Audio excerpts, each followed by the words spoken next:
In today's video, we have a very unique keyboard that you wouldn't normally see in the custom keyboard hobby. This is the White Fox Eclipse coming in at $140, a 65% low profile keyboard that allows for Bluetooth connection. Before we get into the details of the keyboard, let's go through what is included in our kit.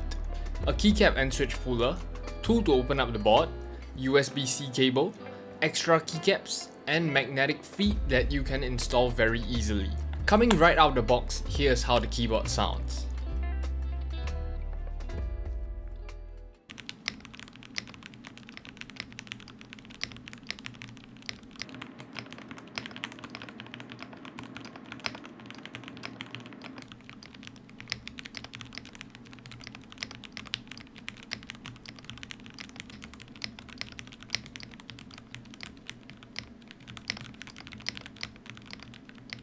It feels really comfortable to type on, creating a really balanced sound signature that you wouldn't expect from low-profile keyboards. The stabilizers feel decently pre-looped and the switches feel just about right. They do feel a little bit mushy. The most interesting thing about this keyboard is that it's mounted using magnets, which means without using any tools, all you have to do is lift it up and you can get straight into customization.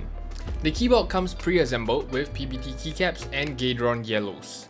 Definitely a very safe option to go with these. These switches are good for any beginner to work with.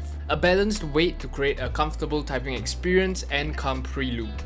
To get into more details, I removed the magnets attached to the back of the PCB. These magnets connect to the base of the board using a total of 8 magnets. Somehow these magnets are strong enough to hold the keyboard together even if you turn the keyboard around. And yet they are also just weak enough for you to just lift up the PCB and just disassemble the whole keyboard. Basically, in terms of the execution of the magnet mount, it's, I would say, nearly perfect. For its plate, it uses an aluminum plate which I feel like should be changed to a polycarbonate plate. I'll explain more later on. We have plate foam pre-installed on our PCB, but it is sticky and probably wouldn't recommend removing it. For our PCB, we have a 5-pin south-facing per key RGB equipped with Kailh hot swap sockets. The perfect PCB. Any switches you want to use, you won't run into any interference whatsoever. We have a 4000 mAh battery for our Bluetooth connection and this really unique case foam. Unlike typical case foam used, this case foam is a lot more dense and it's somewhat like memory foam.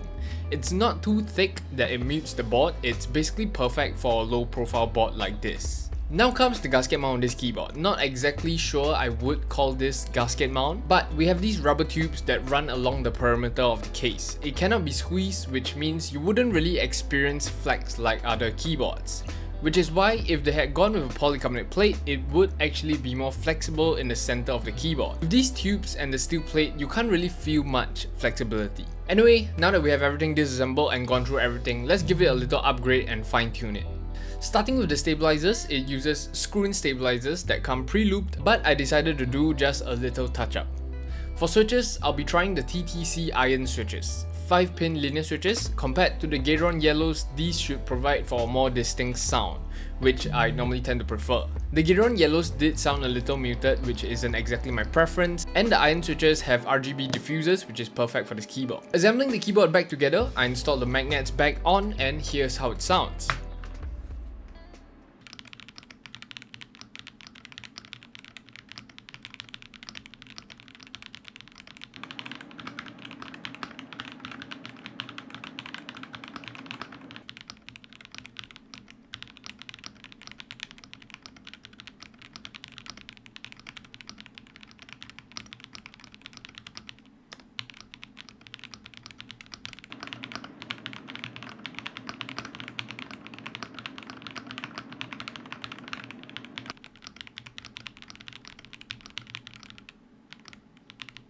I definitely like it a lot more in this configuration. With a more distinct sound, it's actually a really unique keyboard that I really enjoy typing on. The low profile gives it a really sleek look, and if you wanted to bring it to work or your office, I believe it would fit right onto your desk with wired or Bluetooth connection. If you're interested in this keyboard, do check out the link in the description down below. And aside from that, we have come to the end of the video. If you guys enjoyed this video on this low profile keyboard, do let me know if you have any other low profile keyboards that you want me to check out. I haven't touched a low profile keyboard in such a long time.